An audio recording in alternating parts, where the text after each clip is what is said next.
Hello, kumusta? Welcome to Kusina ni Cor.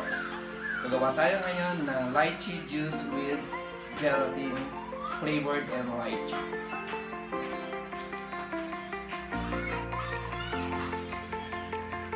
So,